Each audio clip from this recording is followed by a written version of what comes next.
ぜひ一度と思ってそうなんです私はやっね。てみました。へえ。いや全部うまいよ。本当に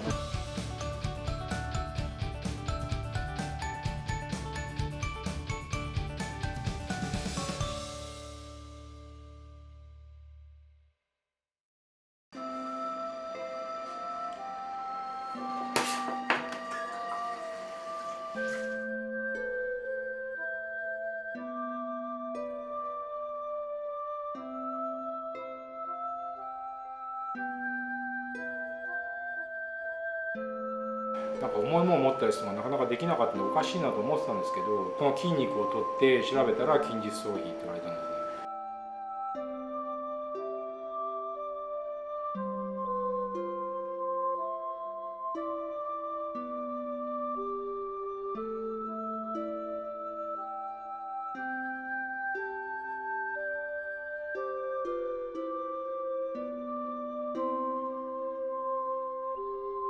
ほとんどもう閉じこもる状態ですね結局。それで自分何していいか分かんなくて、電動車椅子が来て、やっぱりその近所の人たちも今まで結局歩くのが必死で、もう周りが全然見えなかったんですね結局。それが結局なんか顔に余裕ができて、まあいろいろ話すこともできるようになったんですね結局。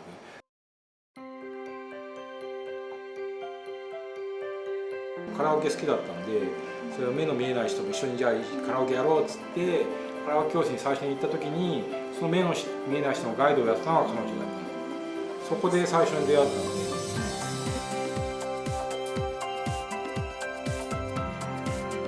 どんどんこう低下していく体が自分ではこうそういうかかっているにもかかわらず、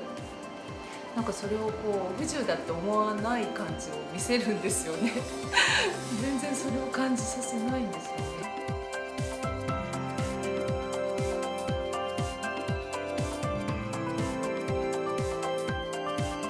だから僕は生クリーム絞るのも諦めてたんですよ。僕はできないと思って。で自分こうやって両手で普通絞るんですけど、片手で絞れんだってことに気がついて、そこから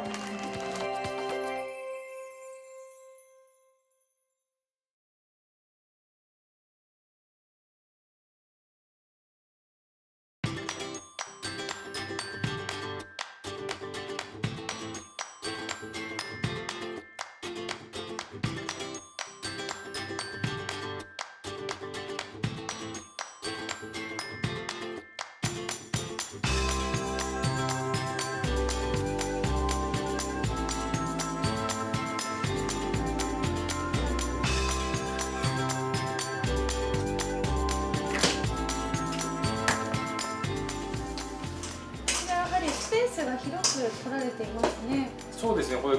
一応こうやって本当はここまでとかって言われたんですけど、ちょっと広くしてもらったんですね、正直。いろいろ考えてきててこういう作りになったんですちょっとこう力がいるところは私がサポートするので。けど、こういうとこ使うしかないですよ、手を上が上がらない、肘を。肘ついて安定させてるんですか？そうです。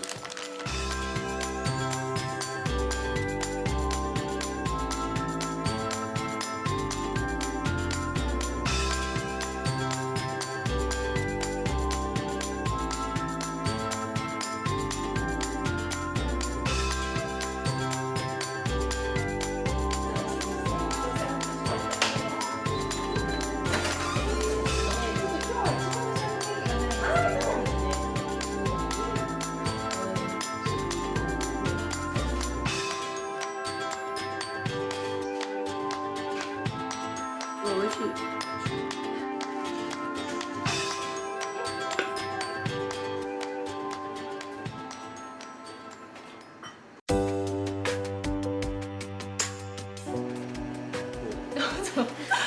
どうぞ。絶対こっちの方が。いやいやいやいや。障害っていうことではなくて、もうさまざまな方がいろんな不自由を抱えたとしても、本当に社会で当たり前にこうつながれるっていう、それが普通にこうサポートをみんながそのお互いにできるっていう社会になることが私はすごく夢なんですね。からそのもう形としてもう私たち彼はケーキを作り続けなければいけないし、それを見てもらうっていうで、それが誰かに伝わって心の中で変わってくれるっていう、一人ずつその人が増えていけばきっと社会がこう何年か後にはちょっとずつでも変わればいいなっていう